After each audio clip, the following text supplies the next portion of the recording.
My name is Jonathan Miller. I'm 38 years old. I live in Phoenix, Arizona. On the night of March 12th, I was declared clinically dead for 11 minutes. 11 minutes might not sound like much to you, but when your soul leaves your body, when you cross that line between life and eternity, 11 minutes feels like forever. And in those moments, I learned a truth that shattered me. The very thing I trusted the most in this life was the very thing dragging me toward hell.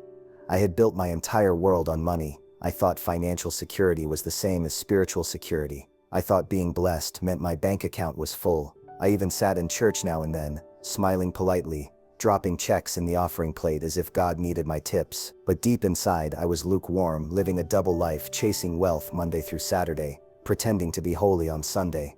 The night it happened, I was alone in my apartment, staring out over the city skyline. Phoenix glittered like gold beneath me, and I thought, I've made it. That's when a pain, sharp and merciless, struck my chest. It was like an iron fist crushing my heart. I staggered, dropped my glass and collapsed on the floor. My breath was gone, my strength drained in seconds. In panic, I tried crawling to my phone. I could hear the blood pounding in my ears, the sound of death closing in. And in those last desperate seconds, one thought flashed in my mind. Not my family, not my friends, not even my achievements. It was a terrifying question that still echoes in me to this day. Jonathan, where will your soul spend eternity? I gasped one final prayer, God help me, and then everything went black. But death was not the silence I expected. When I opened my eyes, I was no longer in my apartment. The ground beneath me wasn't marble, and the air wasn't air at all. It felt heavy, charged and unreal. My body was weightless, yet my soul felt exposed, like every hidden part of me was laid bare. And then I knew I had crossed over. This was no dream. I was dead. I used to believe I had everything figured out. From the outside, people saw a polished man with sharp suits, a luxury apartment overlooking Phoenix, and a calendar filled with business meetings. But what they never saw were the cracks. Every Sunday, I walked into church like I belonged there. I would shake hands, smile, and drop a generous check into the offering plate. People called me blessed. They envied my success, thinking God had favored me with wealth. But deep down, I knew the truth. I was living a double life. Money was my God. I chased deals with an obsession, sacrificing relationships for contracts. My father used to tell me, son, money makes a terrible master. I ignored him. The truth was, I loved the power money gave me. When I closed a deal, I felt invincible. When I purchased a new car or upgraded my watch collection, I felt like I had arrived. But when the adrenaline faded, I was left empty.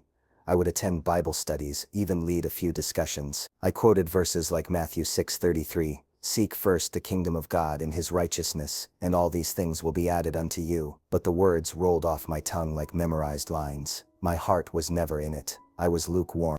At night, I often lay awake staring at the city lights, wondering why I felt restless. My phone was full of contacts, yet I had no real friends. My brother Daniel and I had not spoken in years because of a bitter fight over an inheritance. I told myself I had forgiven him, but every time his name came up, a sting of resentment burned inside me.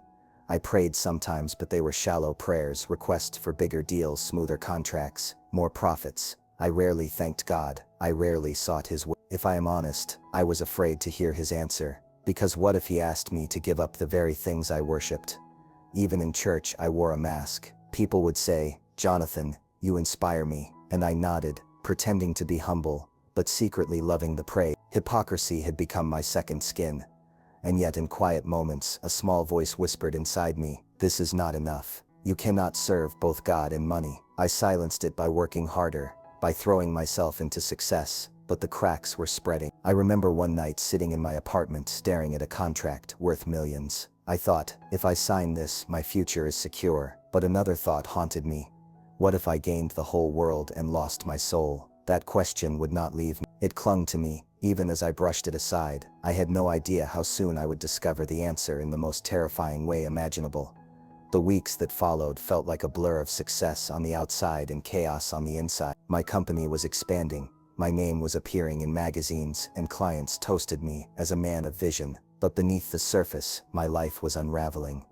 I smiled for photographs, but my heart was cold. I spoke about generosity, but my thoughts circled endlessly around profit. Every decision I made was filtered through one question: how much money will this bring me? The tension grew worse at home. I was engaged once, years ago, But the relationship crumbled because I could not let go of my pride. She told me I cared more about contracts than about people. At the time, I laughed it off. Now, alone in my apartment, her words echoed like a warning I had ignored. I began noticing things I had once brushed aside. My health was not what it used to be. My chest tightened at night. My blood pressure spiked after meetings.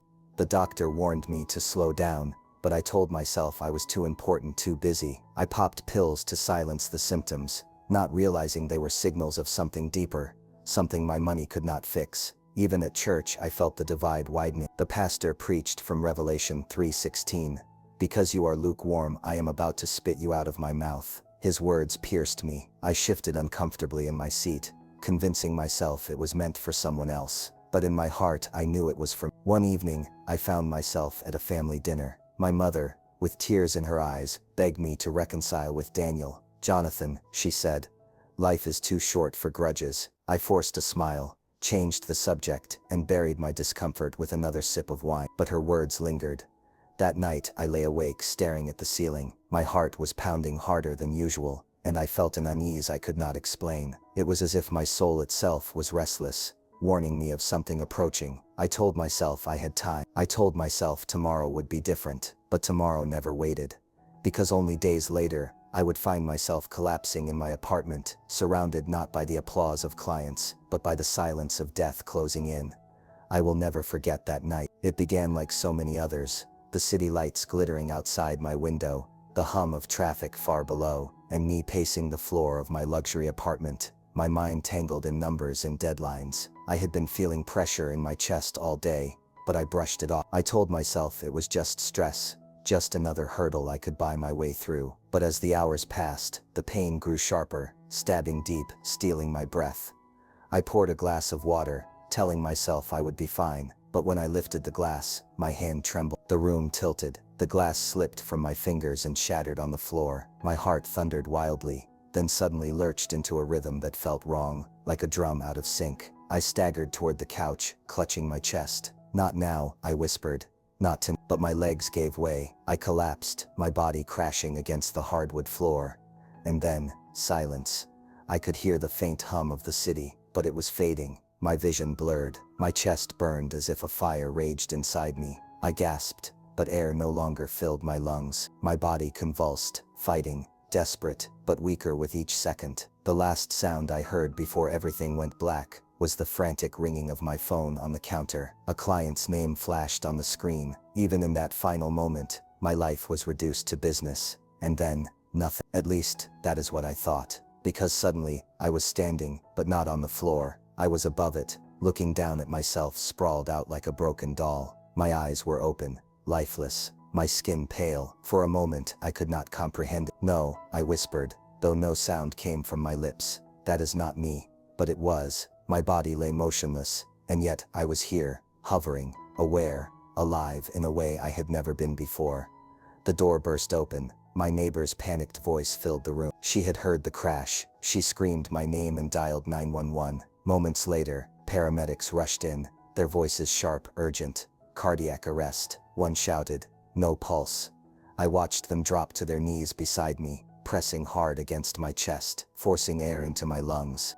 The machine beeped, flatlined, beeped again. They worked furiously, but it was as if I was already slipping further away. I felt a pull, invisible hands tugging me upward. The apartment blurred beneath me. Their voices grew faint, and then I was pulled into dark, not the darkness of night, but a void deeper than anything on earth. It was thick, suffocating. I felt weightless, suspended, yet surrounded by a heaviness that pressed into my soul. And then came the voices, whispering at first, accusing, taunting. "You loved money more than God. You were lukewarm. You wore a mask of faith, but your heart was cold." I wanted to cover my ears, but I had no hands. I wanted to scream, but no voice. The accusations multiplied, each word slicing through me like a blade. Scenes from my life flashed before me. Boardrooms, contracts, checks written to impress, church services, where I smiled but never truly worshipped. Each scene exposed me, stripping away every excuse I had ever made. The weight of guilt crushed me. I realized in that moment that nothing was hidden, not my bitterness toward Daniel, not my greed, not my hypocrisy. I tried to argue, to justify myself. I gave to the church, I provided jobs, I was a good. But another voice thundered, louder than the rest. What shall it profit a man if he gains the whole world and loses his own soul? The words echoed, reverberated, shaking the very void around me. It was the voice of scripture I had ignored, now alive, undeniable. I felt myself sinking, pulled toward a pit below. A heat rose, scorching, suffocating. Shapes moved in the darkness, shadows writhing, reaching for me. The stench of decay and sulfur burned my senses. Fear gripped me like chains. I knew where I was headed. I knew I was on the brink of eternal separation, and there was nothing I could do to stop it. And then, a light, faint at first, piercing the darkness. It grew brighter, cutting through the void. The shadows shrieked, recoiling. The heat subsided. The whispers fell silent. The light moved toward me, and within it, I felt a presence, holy, pure, terrifying in its perfection. I wanted to run, but there was nowhere to go. The light enveloped me, exposing every hidden thought, every secret sin. I fell to my knees, though I had no body. I felt the posture of my soul collapse. In that brilliance, I knew I was standing before Jesus. I could not see his face clearly, but the weight of his gaze pierced through me. It was not hatred I felt, but something worse, perfect, holy truth. And in that truth, I saw myself for what I truly was, empty, selfish, lost. Terror flooded me. If he turned away, I would be gone forever. Lord, I was wrong. I wasted everything. The light surrounded me, but his answer did not come immediately. There was only silence, and my desperate plea, hanging in eternity. Would he leave me in the darkness I had chosen, or would mercy reach even me? The silence was unbearable. The brilliance of the light consumed me, yet I felt naked, exposed before the holiness that stood in front of me. Every second dragged like an eternity. My soul trembled. Then, his voice spoke, calm, firm, yet filled with authority that shook me to the core. Jonathan, it was not the way my colleagues called my name in meetings. It was not the way my mother had called me as a child. This was different.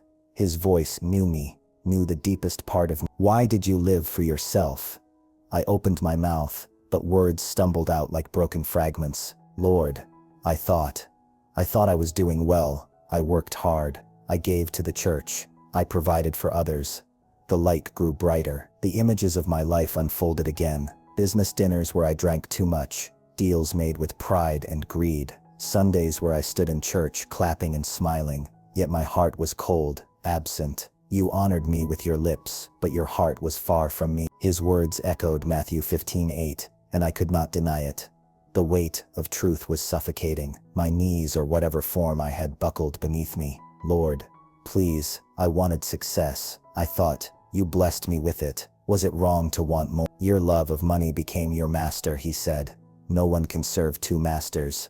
The verse from Matthew 6:24 pierced me. I remembered hearing it in church as a boy, but I had shrugged it off. Now, it was alive, undeniable. I wept, not the kind of tears that fall from eyes, but the kind that pour from the soul when it realizes its ruin. I am sorry, I cried. I wasted everything. I traded you for things that will not last. For a moment, silence again. Then, the light shifted. It was no longer only exposing, but searching deeper, touching places I had long buried. And suddenly, he showed me people, faces, so many faces. My brother Daniel, the one I had refused to forgive. I saw the bitterness etched into his eyes because of my coldness. I saw my employees crushed under impossible demands. I saw church members who had looked up to me, only to be discouraged when they discovered my double life. The truth was unbearable. I had not only hurt myself, my lukewarm faith had wounded others, left scars I never considered. The light grew even more intense, and in it I saw a vast multitude, people whose lives had been ruined by chasing the very things I had loved: money,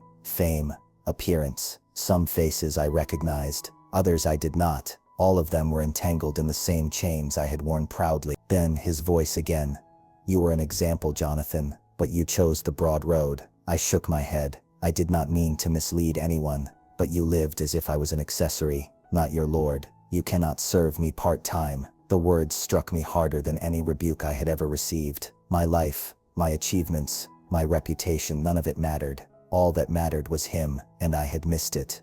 Lord, I whispered, trembling, is there still hope for me? For a long moment, I waited. The shadows of guilt clawed at me, eager to drag me back into the void. My heart, or whatever remained of it, pounded with terror. And then, something changed. The light that had exposed me began to warm me. It was as though fire that once burned now purified. His presence, though still holy and terrifying, wrapped around me with something I did not deserve. Mercy. My mercy is new every morning, he said, but you must choose. I gasped. Choose, but Lord, my time, it is gone. I am dead. You are between, he said. Your minutes on earth ended, but I am giving you sight. You will return, but only if you carry this truth. I froze. Return, back to life. I do not deserve it, I confessed. No one does. That is why my grace is sufficient. The words washed over me like living water. Grace, something I had preached about casually when others brought up God, but never truly experienced. Now it was here, alive, consuming me. I fell forward into the light, sobbing. I will not waste it again. I will not live divided. Lord, I give it all. The brilliance pulsed around me, and I felt weight lifting, chains of greed, layers of pride, the mask of religion. For the first time, I felt free. The void had disappeared. The shadows were gone. There was only his presence, only his love that both convicted and healed me at once. But he was not finished.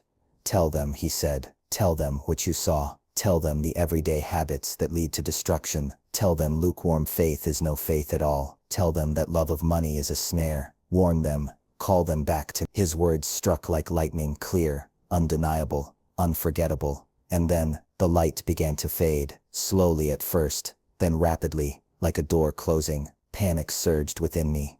Do not leave me. I will never leave you nor forsake you, he said, his voice fading with the light. But your time here is done. A rushing sound filled my ears. My body felt heavy, as though I was being pulled downward through a tunnel of force. My soul cried out, Lord, help me remember. Help me not to waste this second chance. And then, a jolt. Pain surged through my chest. My eyes shot open to blinding hospital lights. A machine beeped frantically beside me. Hands pressed against my ribs. A nurse shouted, he is back. We have a pulse. I gasped for air, my chest heaving.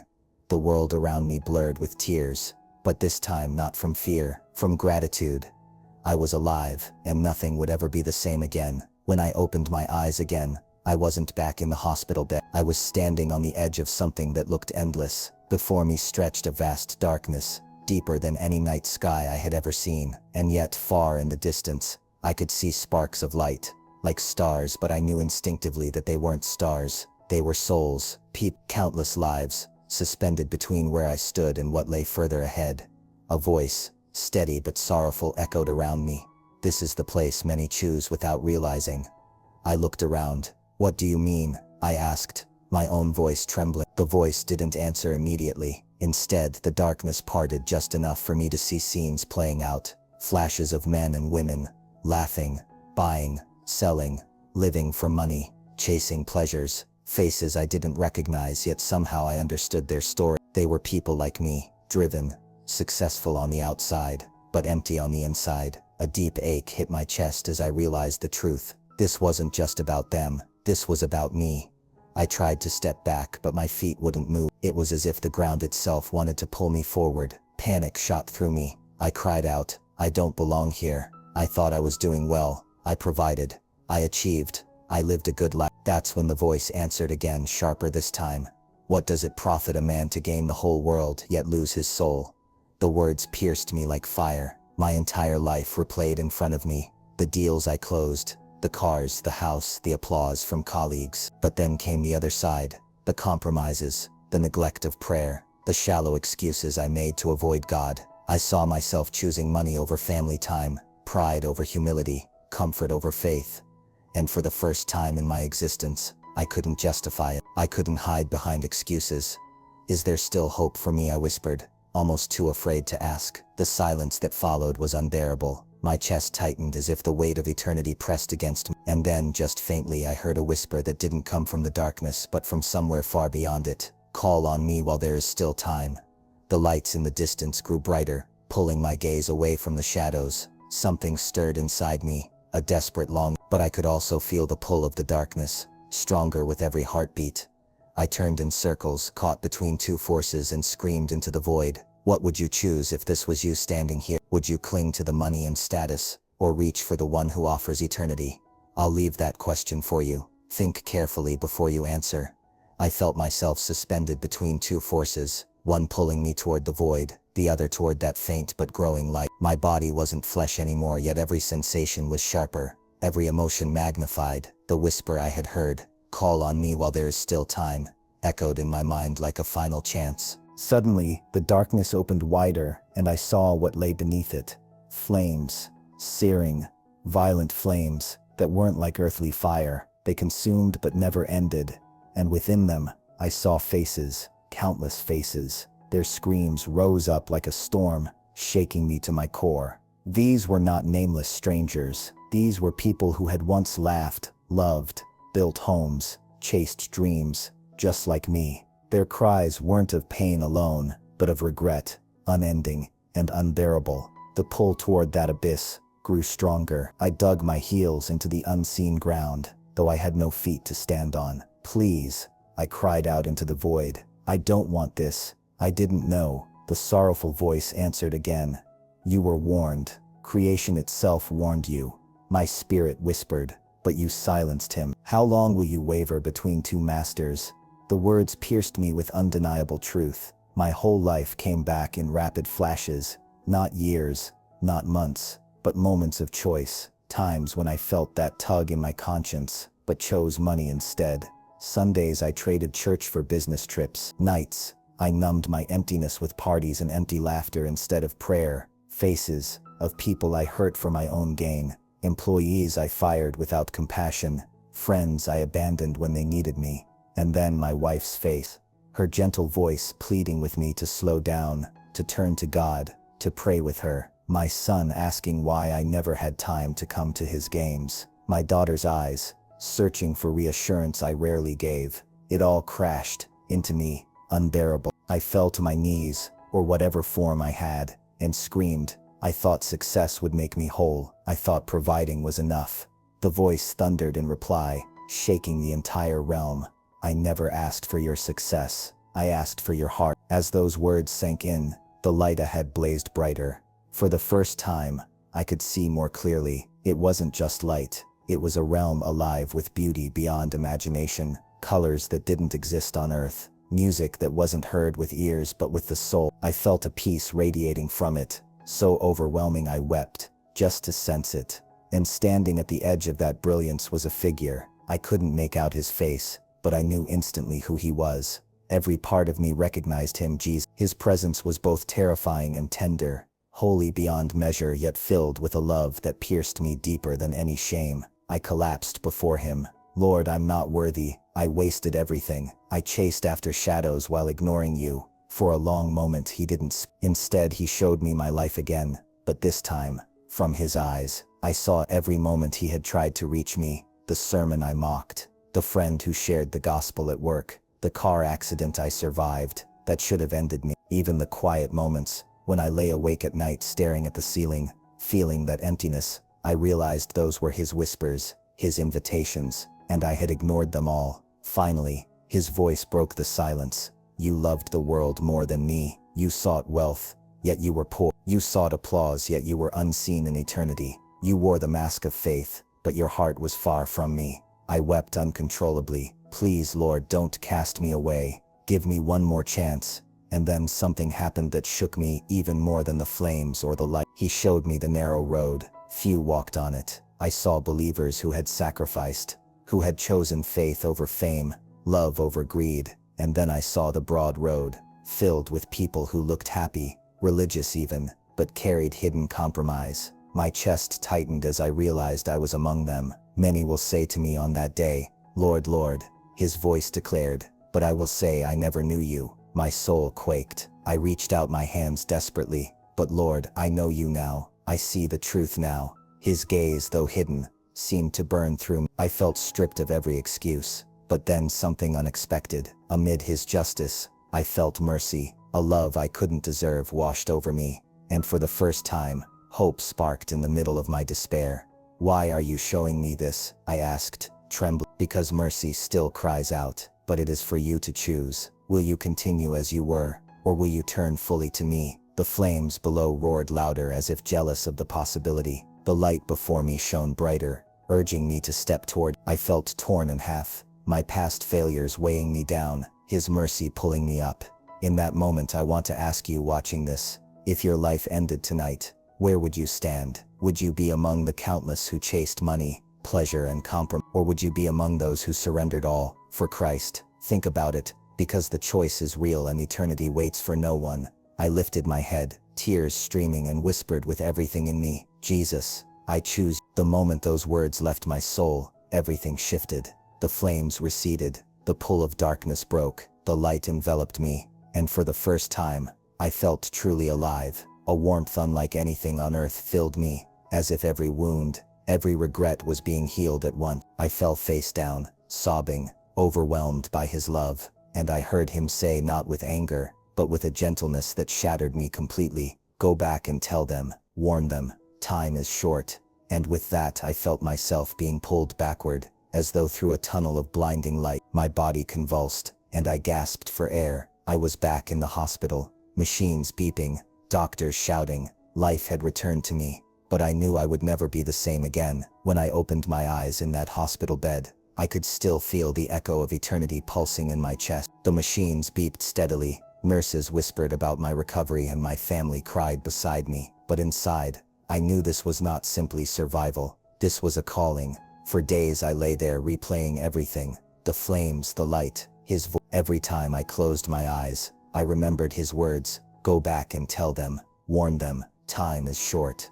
At first I wrestled with doubt. Was it real? Was it just my mind under stress? But then, I felt His presence lingering even in my waking hours. Scriptures I had memorized but never lived came alive in my heart. For what does it profit a man to gain the whole world and forfeit his soul? Mark 8:36. I had nearly done exactly that. The first thing I did was call my wife's hand into mine. Tears filled my eyes as I whispered, I am sorry, I failed you. I failed our family, but I am done living for myself. I am choosing Christ fully. She wept with me, holding me tightly, as if afraid to let go again. From that moment my healing was not just physical, it was spiritual. I reached out to my children, apologizing for every missed moment, every cold word. I called old friends, even former employees I had hurt, asking for forgiveness. Some responded with surprise, others with anger, but I knew this was part of obedience. Soon, my testimony began to spread. I shared it first at church, trembling as I described the abyss,